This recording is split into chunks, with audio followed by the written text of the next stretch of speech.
Bonjour et bienvenue sur la chaîne Readbook. Aujourd'hui, nous allons résumer le livre Le Prince de Nicolas Machiavel. N'hésitez pas à vous abonner, à aimer si le contenu vous plaît, et à laisser un petit commentaire. Bonne écoute. Chapitre 1. Les différents types de principautés. Machiavel distingue deux grandes formes d'État, les républiques et les principautés. Comme son traité ne porte pas sur les républiques, il se concentre sur les principautés, qui peuvent être héréditaires ou nouvelles. Chapitre 2. Les principautés héréditaires. Elles sont faciles à gouverner, car le peuple est habitué à la dynastie.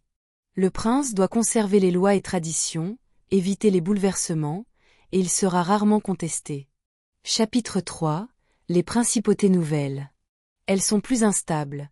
Le prince doit éliminer les anciens dirigeants et se montrer ferme dès le début. Il doit aussi s'adapter aux coutumes locales et gagner la loyauté du peuple. Chapitre 4. Les États centralisés. Dans les royaumes fortement centralisés, comme la Perse, tout dépend d'un seul chef.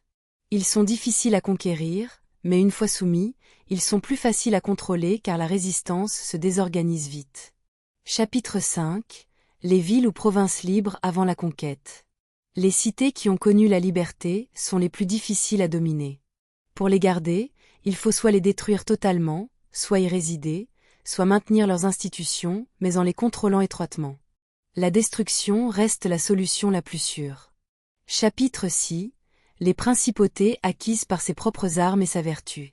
Les princes qui s'appuient sur leur talent, leur courage et leur armée sont plus solides, même si leur pouvoir est difficile à établir au début.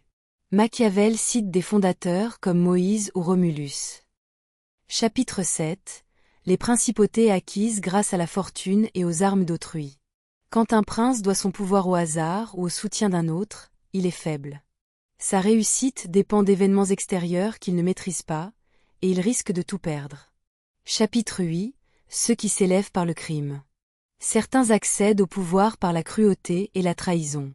Machiavel distingue la cruauté utilisée d'un coup, pour sécuriser le pouvoir, et la cruauté répétée, qui affaiblit l'État et provoque la haine. Chapitre 9. La principauté civile. Un prince peut être élu par le peuple. Dans ce cas, il doit maintenir un équilibre entre les grands, qui veulent commander, et le peuple, qui veut être protégé. Machiavel recommande de s'appuyer davantage sur le peuple. Chapitre 10. La force des principautés. Un prince doit savoir si son État est assez armé pour résister seul à une attaque. Sans indépendance militaire, il est condamné. Chapitre 11. Les principautés ecclésiastiques. Elles ont une particularité. Elles reposent sur la religion et bénéficient d'un respect particulier.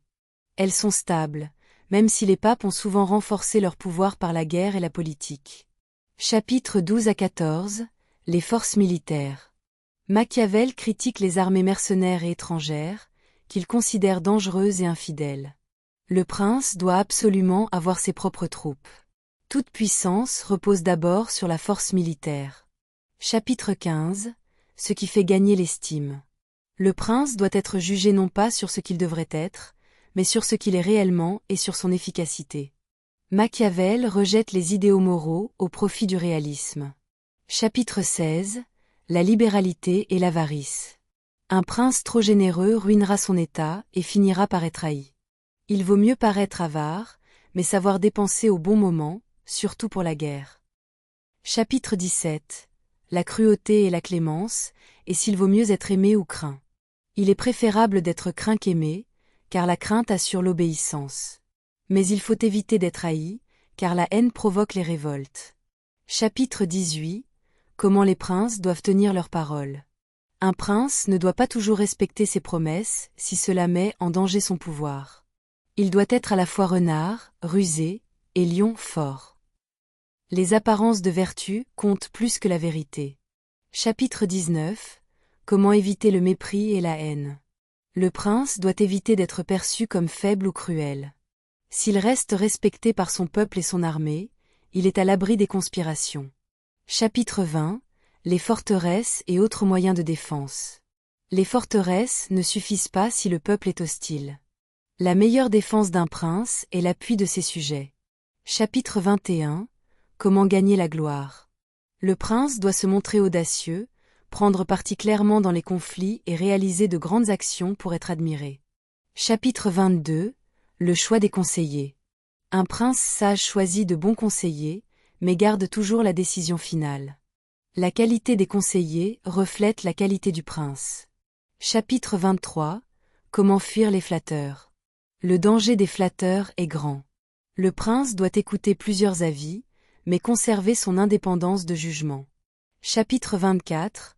Pourquoi les princes d'Italie ont perdu leur État. Machiavel explique que les princes italiens ont perdu leur territoire parce qu'ils n'ont pas su se défendre avec leurs propres forces, préférant les mercenaires ou l'aide étrangère. Chapitre 25. Le rôle de la fortune. La fortune détermine la moitié de nos actions, mais l'autre moitié dépend de nous. Machiavel compare la fortune à un fleuve, destructeur quand il déborde, mais que l'on peut canaliser par la prévoyance. Les hommes audacieux réussissent mieux à la maîtriser. Chapitre 26. Exhortation à libérer l'Italie. Machiavel termine par un appel patriotique. Il encourage la famille Médicis à unifier et libérer l'Italie des puissances étrangères, en incarnant le prince nouveau et énergique dont le pays a besoin. Si vous avez apprécié cette vidéo, n'oubliez pas d'aimer, partager et laisser un commentaire. Cela nous aide énormément et nous encourage à publier encore plus de résumés de livres inspirants.